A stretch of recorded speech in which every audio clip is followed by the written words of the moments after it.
Friends, હું છું Nitaben cooking ચેનલથી. મારી ચેનલમાં ફ્રેન્ડ્સ તમારું ખૂબ ખૂબ સ્વાગત છે.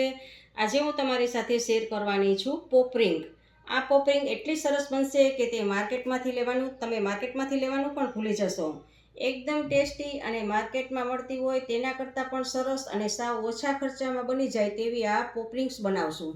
પોપરિંગ્સ બનાવતા પહેલાં હજી સુધી તમે મારી ચેનલને સબસ્ક્રાઈબ નથી કર્યું તો સબસ્ક્રાઈબ કરજો અને બાજુમાં રહેલ બેલ આઇકન પ્રેસ કરજો અને ઓલ સિલેક્ટ બટન પ્રેસ કરજો, જેથી મારી નવી નવી રેસીપીના દરેક નોટિફિકેશન સૌથી પહેલાં તમને જોવા મળે.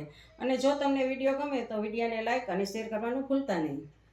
સૌથી પહેલાં આપણે પોપરિંગ્સ બનાવવા માટે આપણે માપ એક્ઝેક્ટ કરવું ખાસ જરૂરી છે. સેટ કરી લેવાનું છે. તો આ અડધા કપનું માપ છે, તો એ અડધા કપના માપથી મેં આ એક કપ આપણે રવો લીધો છે. એને આપણે એક વાટકામાં લઈ લઈએ, કારણ કે આ કપના માપથી જ આપણે પાણી લેવાનું છે, એટલે રવાનું માપ આપણે એક અલગ કાઢી લઈએ. તો એક આ અડધા કપનું માપ છે, એ આપણે એક કપ આપણે રવો લીધો છે. તો હવે આપણે 2 કપ પાણી લેવાનું છે. આપણે ગેસ સ્ટાર્ટ કરી અને એની ઉપર એક પેન લીધું છે અને જે માપથી આપણે રવો લીધો તો એનું ડબલ આપણે પાણી લેવાનું છે. તો આ 1 કપ આપણે રવો લીધો તો આપણે 2 કપ આપણે પાણી લેશું અને ઉપરથી થોડુંક આપણે વધારાનું પાણી પણ લેશું, 5 કપ જેટલું. થોડુંક 2 થી 3 ચમચી વધારે પાણી લેશું અને ગેસને આપણે ફૂલ જ રાખવાનો છે. અને એમાં હવે આપણે સ્વાદ પ્રમાણે નિમક એડ કરશું અને પાણી ઉકળે પછી આપણે ચીલી ફ્લેક્સ એમાં એડ કરશું. જુઓ, પાણી આપણે ઉકળે છે તો એમાં કલર લાવવા માટે આપણે અડધી ટીસ્પૂન હળદર એડ કરશું અને 1 ટીસ્પૂન આપણે ચીલી ફ્લેક્સ એડ કરશું. અને સાવ નાના બાળકોને ખાવું હોય તો ચીલી ફ્લેક્સ આપણે એડ કરવાની નથી. તો 1 ટીસ્પૂન આપણે ચીલી ફ્લેક્સ એડ કરી છે અને હવે આપણે લીલા ધાણા એડ કરશું અને આ બધું જ પાણીમાં આપણે એડ કરી દઈશું. અને સારી રીતે પાણી ઉકળી જાય. જુઓ, 2 થી 4 મિનિટ થઈ ગઈ છે અને પાણી આપણું સારી રીતે ઉકળી ગયું છે. તો હવે ગેસને આપણે થોડોક સ્લો કરી દેવાનો છે અને આજે આપણે રવાનું માપ લીધું હતું એ રવો એમાં એડ કરી દઈશું અને સારી રીતે એને હલાવશું. જુઓ, આવી રીતે આમ આપણે એને હલાવવાનું છે. ગેસને આપણે સ્લો જ રાખશું ને જુઓ, આવી રીતે ફાસ હલાવતા જવાનું છે, જેથી કરીને ગાંઠા પણ ના પડે. અને કઠણ કરવાનું છે. જ્યાં સુધી એકદમ કઠણ ના થાય ત્યાં સુધી આપણે આને ગેસ ઉપર જ રાખવાનું છે. જુઓ ફ્રેન્ડ્સ, આપણે એકદમ કઠણ થઈ ગયું છે. હવે આપણે ગેસને બંધ કરી દેવાનો છે અને આને ઠંડુ થવા દેવાનું છે. આવી રીતે આમ કોરે આવી રીતે પલટા આમ લગાવી દઈ બધે, એટલે ઠંડુ થઈ જાય જલ્દીથી. અને ત્યાં સુધીમાં આપણે બટેટાને બાફી લઈએ. 2 બટેટાને આપણે બાફવાના છે.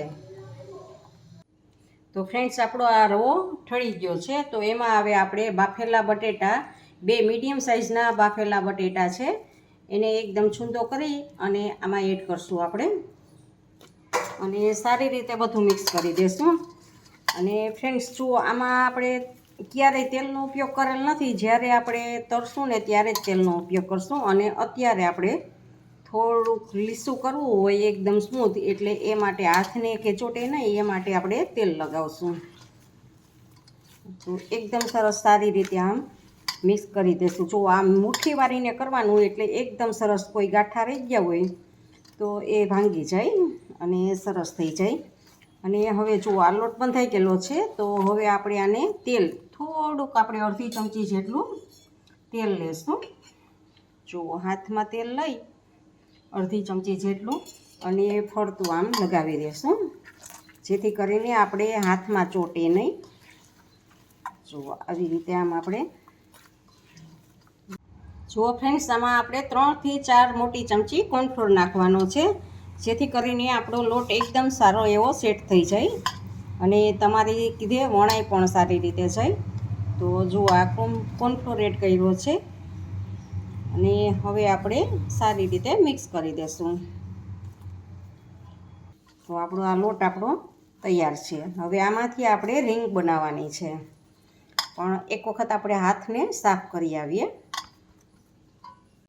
તો જુઓ ફ્રેન્ડ્સ, આપણે એક પાટલો લીધો છે અને એની ઉપર આપણે પ્લાસ્ટિક રાખેલું છે અને એક જુઓ આવું લઈ આમ ગોળ કરી, એકદમ સરસ આમ ગોળ કરી અને પછી આને જો આમાં કોઈ ગાંઠો હોય તો જો આ ગાંઠો છે એને આમ એક સાઈડ કાઢી નાખવાનો અને આવી રીતે આમ ડૂ લઈ અને અહીં વચ્ચે મૂકી અને ઉપર પાછું આપણે બીજું પ્લાસ્ટિક રાખવાનું છે અને હવે આને આપણે વણશું.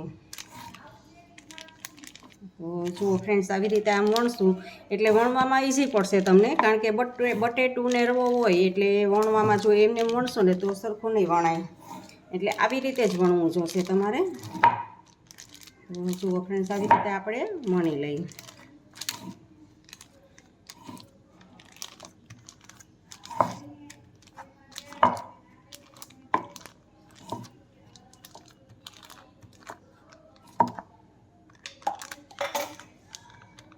તો જુઓ ફ્રેન્ડ્સ, આ આપણે વણાઈ ગયું છે. તો ઉપરથી પ્લાસ્ટિક આપણે એને દૂર કરી દેવાનું છે. આપણે તેલ લગાવેલું નથી એટલે સેજ ચોટે છે, પણ તમે જો પ્લાસ્ટિકને તેલ લગાવી દેશો તો નહીં ચોટે.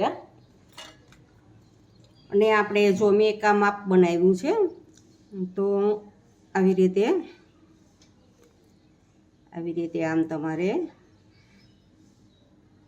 ગોળ ગમે એ માપ લઈ લેવાનું છે, તમને ઈચ્છા થાય એવડું. અને બજારમાંથી મોલ્ડ પણ હોય છે, મેં આ ઘરે બનાવેલું છે મોલ્ડ. તો જુઓ આવી રીતે, અને પછી એમાં નાનું આવી રીતે આમ, એટલે ટૂંકમાં આપણે રિંગનો આકાર આપવાનો છે એને, એટલે આવી રીતે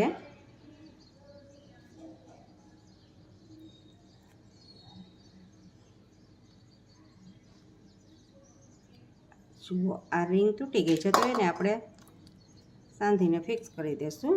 આ વચ્ચેથી લઈ લઈએ અને આ બધું જ આપણે લઈ લઈશું.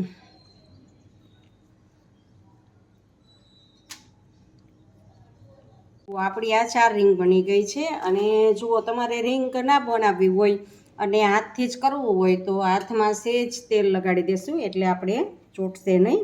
અને જુઓ, આમ એકદમ ગોળ કરવાનું છે અને પછી આવી રીતે આમ પ્રેસ કરવાનું છે. પ્રેસ કરી અને આ વચ્ચેથી આવી રીતે આમ કાણું પાડી દેવાનું છે અને એ કાણાને આપણે સેટ કરી દેવાનું છે આમ આંગળીની મદદથી ને આવી રીતે. તો આવી રીતે તમે પણ બનાવી શકો છો. જુઓ, આવી રીતે પણ બનાવી શકાય છે અને આ પાટલા ઉપર બનાવ્યું એ રીતે પણ બની શકાય છે. તો તમારે જેવી રીતે યોગ્ય લાગે એ રીતે તમારે બનાવી શકાશે. તો હવે ફ્રેન્ડ્સ, આને આપણે તેલ મૂકીને તળવાની છે. જુઓ ફ્રેન્ડ્સ, આવી રીતે તેલ મૂકી અને બધી જ રીંગોને તળવાની છે. આપણે ગેસને મીડિયમ ટુ હાઈ ઉપર રાખવાનો છે. અને જુઓ, આવી રીતે જારો વચ્ચે વચ્ચે ક્યારેક ઉપરથી આમ કરી અને પછી થોડી વાર પછી આને પલટાવવાની છે. તો જુઓ ફ્રેન્ડ્સ, આને પલટાવશું અને આમ ભેગી એકાબીજાને ચોંટી ગઈ હોય તો જારાની મદદથી અલગ કરવાની છે. જુઓ ફ્રેન્ડ્સ, આપણી આ રિંગ્સ થઈ ગઈ છે તળાઈને કમ્પ્લીટ. જુઓ, એકદમ કલરને સરસ આવેલો છે અને જુઓ એકદમ માર્કેટ જેવી જ લાગે છે.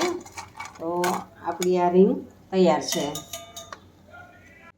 તો ફ્રેન્ડ્સ, આપણે આ એક સર્વિંગ બાઉલમાં લીધી છે અને એની ઉપર આપણે આ પેરી પેરી મસાલો સ્પ્રિંકલ કરવાનો છે. જો તમારે પેરી પેરી મસાલાની રેસીપી તમારે જોવી હોય તો ઉપર આઈ બટન પર ક્લિક કરજો એટલે તમને એ મળી જશે. તો અથવા તો તમે ફરસાણમાં બનાવવાનો મસાલો હોય એ પણ તમે આવી રીતે આમ સ્પ્રિંકલ કરી શકો છો. તો ખાવામાં ખૂબ જ ટેસ્ટી એવી આપણી આ પેરી પેરી પોપરિંગ તૈયાર છે.